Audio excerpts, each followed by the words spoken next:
मित्रों, आज बहुत सारे वक्ताओं ने कहा कि सहजानंद राय प्रदेश के मंत्री बने हैं, इस नाते हम सब स्वागत में आए। मैं ये बात स्पष्ट करना चाहता हूं कि किसी ने कहा था कि कोई चलता है पग चिन्हों पर, कोई चलता है पग चिन्हों पर, कोई पग चिन्ह बनाता है, वही सूरमा है इस जग में, दुनिया में पूजा जाता है। ये बात मैं इसलिए कह रहा हूं कि मैं एक गांव का रहने वाला व्यक्ति, और मुझे जब स्मरण होता है कि इंटरमीडिएट की परीक्षा पास करने के बाद कि मुझे आजमगढ़ पढ़ना है कि इलाहाबाद पढ़ना है, मेरे मन में ये द्वंद्व था। और मैं पहले से थोड़ा घर में बाचाल था, तो घर के लोगों ने कहा कि नहीं, इन्हों पुलिसा पढ़ना। मेरे मन में बड़ा संशय था कि मैं कोलिसा में जाके घर से पढ़ूंगा, और मैं घर से निकल करके आया और चुपके से सिविली कॉलेज में का एंट्रेंस दे करके, और मैं इंतजार करता रहा, मैं घर भी नहीं गया। और जब मेरा एंट्रेंस में मैं पास हो गया, मैंने एडमिशन ले लिया, और एडमिशन भी मुझे फीस लेने घर नहीं जाना पड़ा, मेरे रिश्तेदारों ने जमा कर दी। मैंने कहा कि जमा कर दीजिए, मैं घर जाऊंगा तो मुझे पुलिसा पढ़ने लोग भेजते। और एडमिशन लेने के बाद फिर ये मेरे तय हुआ कि आपको आजमगढ़ में रह के नहीं पढ़ना है। हमारे रिलेटिव, हमारे ननिहाल से या हमारे बहन के घर से रोज साइकिल से आना है और जाना है। 6 महीने मैंने यही काम किया। मैंने जो आप सबको एक कविता सुनाई, वो चरितार्थ इसलिए होती है कि मेरे मन में उस सिविली कॉलेज में जब मैं पढ़ने आया था, तो मेरे मन में वहां की व्यवस्था, वहां के लोगों को देख करके मन में कौध हो रहा था कि हमें कुछ करना चाहिए। और मेरा सौभाग्य है कि उस समय अखिल भारतीय विद्यार्थी परिषद से मैं जुड़ा, और जुड़ने के कारण मैं सबसे पहले मैं अखिल भारतीय विद्यार्थी परिषद के प्रति आभार प्रकट करता हूं कि मुझे एक सामाजिक कार्यकर्ता के रूप में, एक नया जीवन देने के रूप में विद्यार्थी परिषद का मेरे ऊपर बहुत बड़ा ऋण है। और मैंने वो काम प्रारंभ किया था, और एक काम हमने साथ राजनीति हंसी हंसी में प्रारंभ की थी। आज वह सामाजिक जीवन मेरे जीवन का आधार बन गया, और मुझे लगता है कि जब मैं किसी दिन किसी सामाजिक काम में सहभागी नहीं बनता, तो मुझे लगता है कि मेरा दिन का आज का जीवन निरर्थक है, यह मैं सोचता हूं। ये बात मैं इसलिए कह रहा हूं कि बहुत सारे यहाँ हमारे नौजवान साथी जो मेरे अभिनंदन में, मेरे स्वागत में मैंने देखा है कि वो अपनी ताकत लगा करके खड़े थे। तो अगर मैं उनके लिए कुछ कर सकता हूं, तो मैं उनके जीवन के सुधार में, उनके जीवन में, सामाजिक जीवन में कैसे चलना चाहिए, वो सिखाने का प्रयत्न मैं सदैव करता हूं। यह बात प्रमाण है कि आजमगढ़ में कई हजार लड़कों को खड़ा करके मैं प्रयत्न किया हूं कि उनका जीवन स्तर ऊंचा उठे। वो सामाजिक क्षेत्र या राजनीतिक क्षेत्र या अपने पारिवारिक क्षेत्र में भी जाते हैं तो गर्व से कह सके कि मैं सहजानंद राय के साथ खड़ा होकर के काम किया। ये बात मैं इसलिए कहता हूं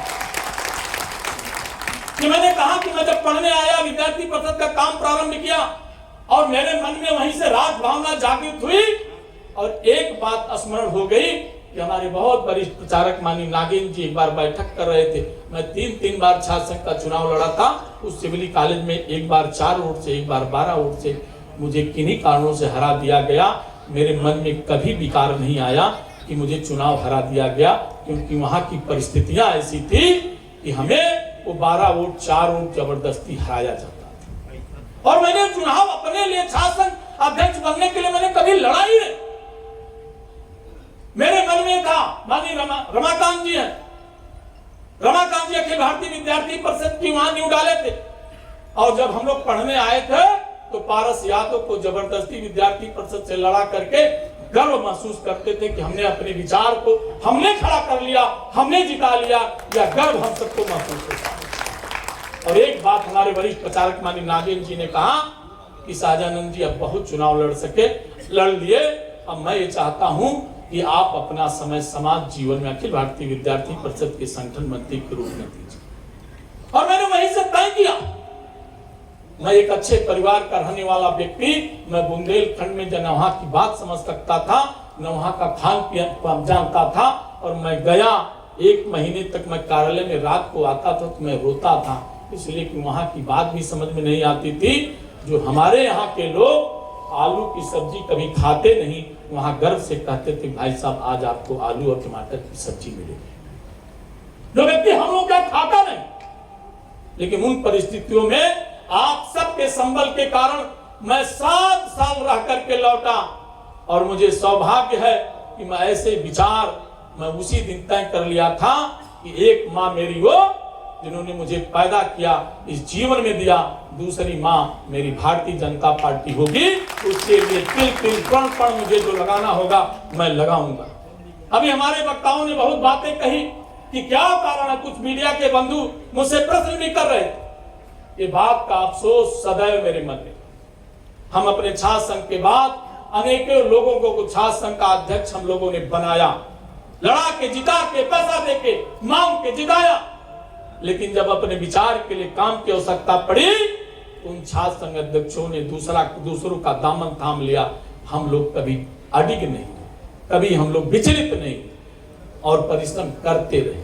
जो समय मिला मैंने कहा कि मैं सौभाग्यशाली हूं, देवेंद्र सिंह जी आप मेरे मंच पे बैठे, ये भारतीय जनता पार्टी के अध्यक्ष थे, मुझे भारतीय जनता पार्टी का युवा मोर्चा का मुझे अध्यक्ष बनाया गया। और आजमगढ़ संयुक्त रूप से था, मेरे पास एक स्कूटर थी, उस स्कूटर से मैं लगातार पूरे जनपद के मंडल स्तर तक पहली बार भारतीय जनता युवा मोर्चा का गठन पूरे मंडल तक हर ब्लॉक तक गठन करने का काम किया था। और मेरे मन में वहीं से संकल्प था। लेकिन मित्रों आज मैं ज्यादा कुछ ना कहते हुए केवल इतना आह्वान करना चाहता हूं कि जब हम सब इतनी बड़ी संख्या में बैठे हैं और भारतीय जनता पार्टी के जीतने की बात आती है तो हमारे ऊपर क्यों कालिक लगती है, क्यों लगती है? आज से ही हम सब संकल्प लें। मैं भी अभी क्षेत्रीय अध्यक्ष था तो मैं बहुत कम समय दे पाता था, लेकिन आज मैं प्रदेश मंत्री हूं।